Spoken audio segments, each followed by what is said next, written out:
Hello students, welcome to EPG Pathshala. I am Dr. Ayushi Paliwal from University of Delhi. So students, today we are going to discuss the module Time Independent Perturbation Theory for non-degenerate energy level from the paper Quantum Mechanics. So students, let us see what we are going to learn in this module. First, we will learn to formulate the perturbation theory when a system whose unperturbed state can be exactly solved is subjected to a perturbed Hamiltonian. Second, we will obtain the expressions for the first and the second order correction in energy in the presence of perturbation. Third, we will also determine the first and the second order perturbed wave functions. Lastly, we will also learn the procedure to determine the expansion coefficients for the perturbed wave functions. So, students, let us start with a basic introduction about the module. There are practically very few physically interesting problems in quantum mechanics which can be solved exactly, particularly in the presence of interaction which is subjected to a given system. So one has therefore to resort some suitable approximation methods. In this module, we take up the approximate determination of discrete energies and the corresponding eigenfunctions for the stationary states of time-independent Hamiltonian. Determination of energy correction to first and second order in perturbation.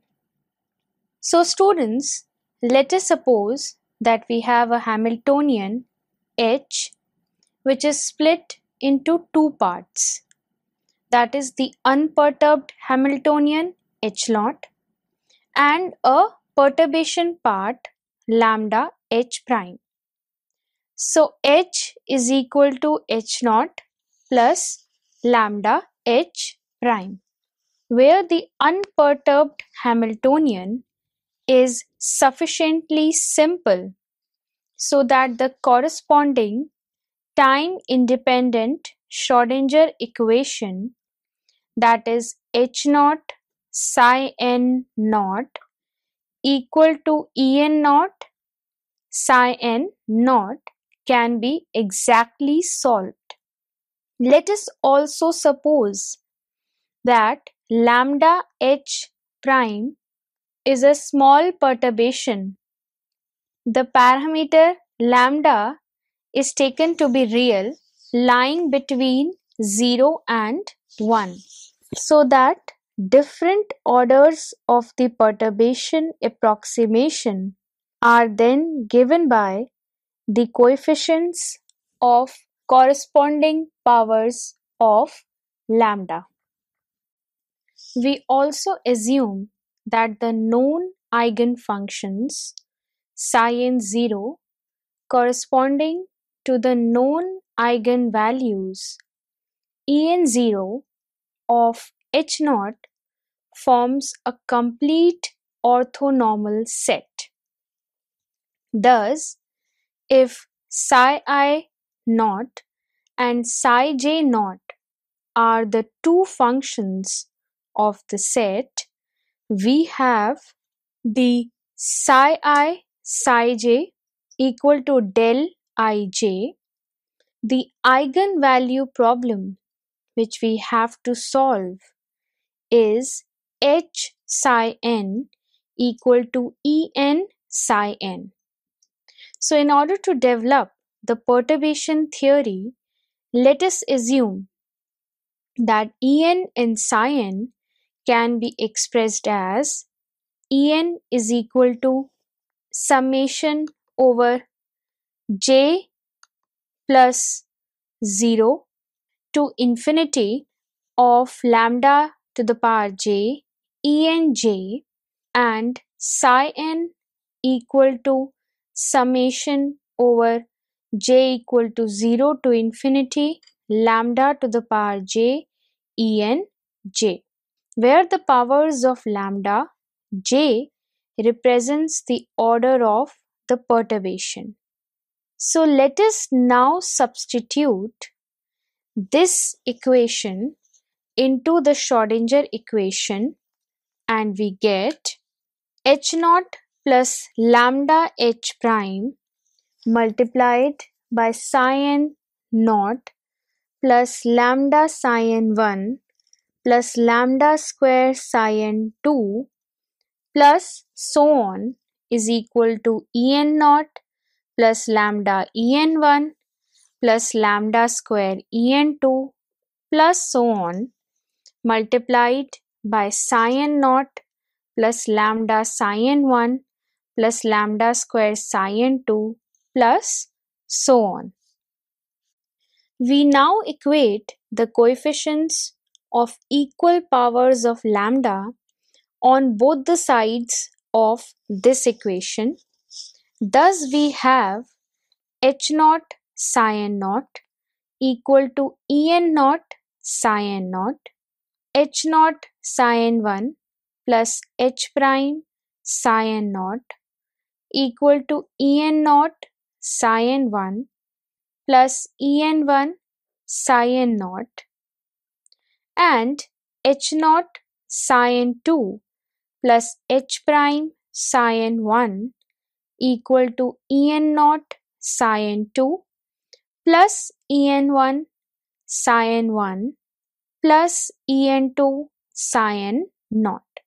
So the equation 27.7 is the same as the equation 27.2 as expected. So in order to obtain the first order energy correction En1, we multiply from the left by psi n naught star and integrate over all the coordinates and get the inner product of psi n naught, h naught minus En naught psi n1 plus the inner product of psi n naught h prime minus En1 psi n naught to be equal to 0. Now using equation 27.2 and remembering that h naught is Hermitian, we have the inner product of psi n naught h naught psi n1 to be equal to psi n1 h naught psi n naught the conjugate to be equal to En naught psi n1 psi n naught the inner product and its conjugate equal to En naught the inner product of psi n naught psi n1, so that the first term on the left side of this equation vanishes. Also, since the inner product of psi n naught equal to 1, we find that equation reduces to En1 equal to psi n naught the inner product psi n naught h prime psi n naught. Thus, according to this equation, that is according to the equation 27.12, that is En1 equal to psi n naught h prime psi n naught, the first order correction to the energy for a non-degenerate level is just the perturbation averaged over the corresponding unperturbed state of the system. This is a very important and useful result.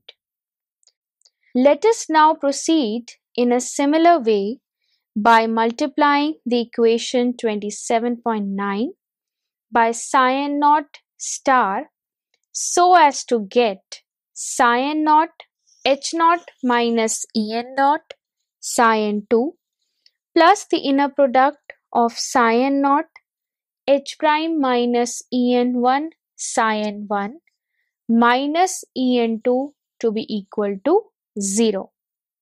We see that the first term on the left hand side again vanishes, so that the second order correction is obtained as En2 equal to the inner product of cyan naught H prime minus En1 cyan 1.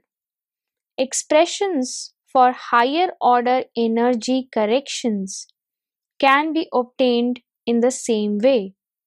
For instance, third order energy term would look like En3 equal to the inner product of cyan 1 H prime minus En1 cyan 1 minus 2 En2 inner product of cyan naught cyan 1.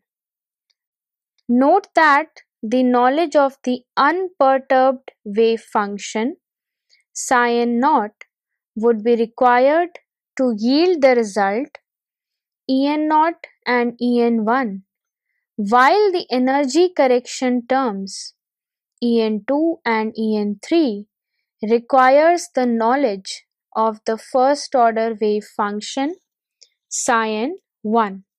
So in general, if cyan naught, cyan 1 till cyan S are known, the energy corrections can be obtained up to and including E subscript n to the power 2s plus 1.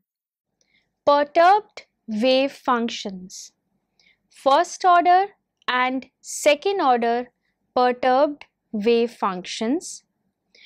We now turn to equation 27.8 to obtain the solution psi n 1 or at the equation using Rayleigh-Schrödinger method. Now we know that given that the equation 27.7 is solved for all eigenvalues and eigenfunctions, the unknown function psi n1 is then expanded in the basis set of unperturbed eigenfunctions as psi n1 equal to summation over k ank1 psi k 0. So where the summation is taken over all the discrete set. In case the unperturbed eigenfunctions contain also the continuous part of the complete set, then the summation would also imply the integration over the continuous part of the spectrum. Multiplying from the left by psi L naught star and integrating over all the coordinates and using 27.2 and 27.3, we have ANL1 multiplied by EL naught minus EN naught plus HLN prime minus En1 multiplied by delta NL equal to 0, where we use HLN prime equal to the inner product of psi L naught H prime cyan naught. So for L equal to N, equation 27.18 reduces to En1 equal to H prime NN, and for L not equal to N, we can write ANL1 equal to HLN prime divided by En naught minus EL naught. Now here L is not equal to N. So from this result and equation 27.16, we see that the usefulness of perturbation theory depends on the smallness of the change ANL1, that is HLN prime divided by En naught minus El naught. Its modulus is very much less than 1. Here L is not equal to N. Clearly the coefficient ANN1 equal to the inner product of psi n naught psi n1, which is the component of psi n1 along psi n naught, cannot be determined from 27.18. So before we determine this coefficient, let us see how we can extend the method to solve the higher order equations such as 27.9. Second order energy correction. In this case too, we expand psi n2 as psi n2 equal to summation over k ANK2 psi k naught.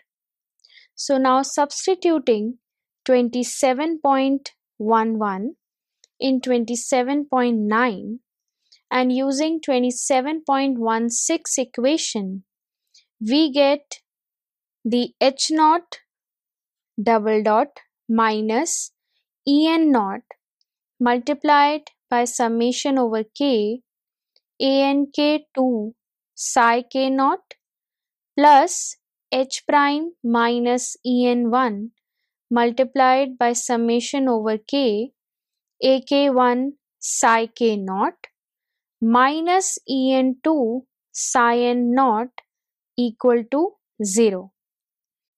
Multiplying from the left by psi L naught star, integrating over the volume space and using 27.2 and 27.3 equation, we get ANL2 multiplied by EL naught minus En naught plus summation over k HLK prime multiplied by ANK1 minus En1 ANL1 minus En2 delta NL equal to 0.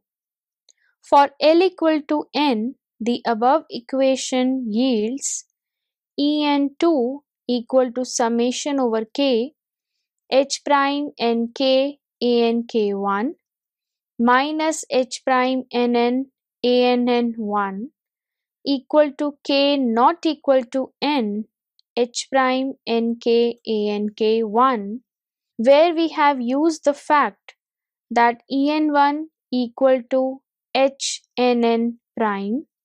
So with the help of equation 27.19, we can now write En2 equal to summation over k not equal to N HNK prime H multiplied by HKN prime divided by En naught minus Ek naught equal to summation over k not equal to N H prime Kn the modulus square divided by En naught minus Ek naught. Substituting this equation shows that the second energy correction term can be obtained by performing a summation over all the states, that is psi k1 with k not equal to N as indicated by 27.25. The states psi k1 over which the summation is to be performed are often called as the intermediate states. So the numerator term in the right hand side may be viewed as a succession of two first order transitions weighed by the energy denominator En0 minus ek0. So the denominator serves as a propagator for the intermediate state psi k0, which goes over to the state psi n0. Now, if the energy level n we are studying corresponds to the ground state of the system, then En0 minus Ek0 must be less than 0 for k not equal to n. So, as a result, the second order energy correction term En2 is always negative for any perturbation H prime. To summarize, we have so far obtained for the perturbed energy level En the correction terms up to second order, that is En equal to En naught plus H prime Nn plus summation over k not equal to n H prime Kn the modulus square divided by En naught minus Ek naught, where we have set lambda equal to 1. Now let us turn over to equation 27.23. Using 27.19 equation and the fact that En1 equal to Hnn prime, we write for L not equal to n. So ANL2 equal to 1 by En naught minus ELL naught multiplied by summation over k not equal to n over HLK prime HKN prime divided by En naught minus Ek naught minus HNN prime HLN prime divided by En naught minus EL naught the whole square minus ANN1 multiplied by HLN prime divided by En naught minus EL naught.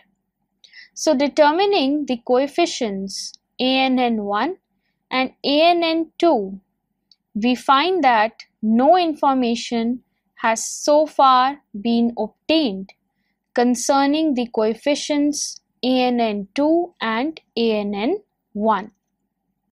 Since our basic equations 27.8 and 27.9 leave the coefficients An and J undetermined, it is clear that the choice of these quantities can have no physical bearing. We may, for example, require that An and J be chosen in such a way that perturbed wave functions psi n calculated through order lambda to the power j be normalized to unity in the sense that the inner product of psi n is approximated to inner product of psi n0 plus lambda psi n1 plus so on plus lambda j psi n j with psi n0 plus lambda psi n1 plus so on plus lambda j psi n j equal to 1 plus theta as a function of lambda j plus 1, where theta as a function of lambda j plus 1 denotes a correction of order lambda to the power j plus 1. Now, since the inner product of psi n naught equal to 1, we find from equation 27.28 to first order in lambda. The inner product of psi n1 plus psi n1 n naught equal to 0, or ANN1 plus ANN1 star equal to 0, where we have defined ANNJ equal to the inner product of psi n0 psi nj, where j is greater than equal to 1, So from equation 27.30, it is clear that the real part of ANN1 must vanish. Similarly, to second order in lambda, the normalization condition 27.28 yields psi naught psi 2, the inner product, plus the inner product of psi 2 psi naught, plus the inner product of psi 1 psi 1 to be equal to 0. This equation gives on using 27.16, 27.3 and 27.31, that is ANN2 plus ANN2 star plus summation over k modulus of ANK1 to the power 2 equal to 0, which is clearly an equation for the real part of ANN2. So the same procedure can be continued to higher orders in lambda. Note that the imaginary parts of the coefficients cannot be determined from 27.28. This arbitrariness corresponds to the fact that the perturbed wave function remains arbitrary up to a phase factor exponential over iota alpha, where alpha is a real parameter which may depend on lambda. We may therefore assume, without the loss of generality, that the imaginary parts of the coefficients an and j vanishes, so that up to second order in lambda we can have ANN1 to be equal to 0, ANN2 equal to minus half multiplied by summation over k not equal to n over ANN1 the modulus the whole square. To summarize, we have obtained the normalized perturbed wave functions up to second order given by psi n equal to psi naught plus psi 1 plus psi 2, where psi 1 equal to summation over L not equal to n over HLN prime divided by En naught minus EL naught, the whole multiplied by psi L naught.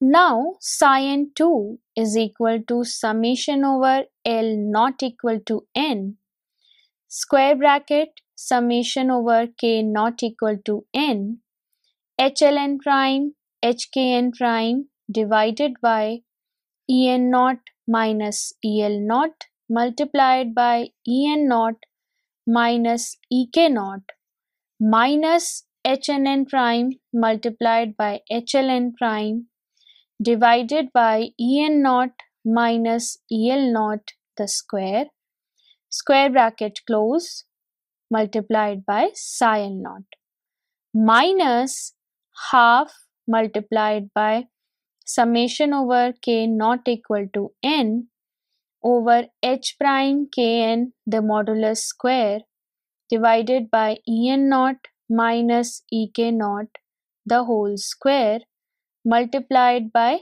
psi n naught. Now here we set lambda equal to 1.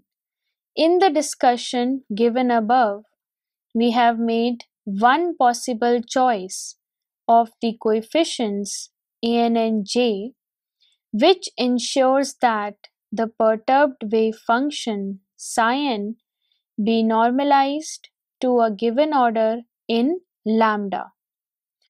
So another possibility of choosing the coefficients an and j, which is commonly used in perturbation calculations, is to require that an and j equal to 0 for j greater than equal to 1.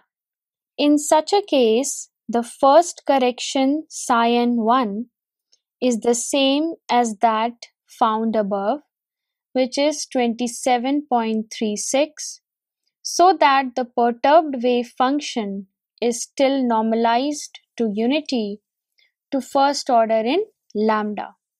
But beyond first order, this is not true.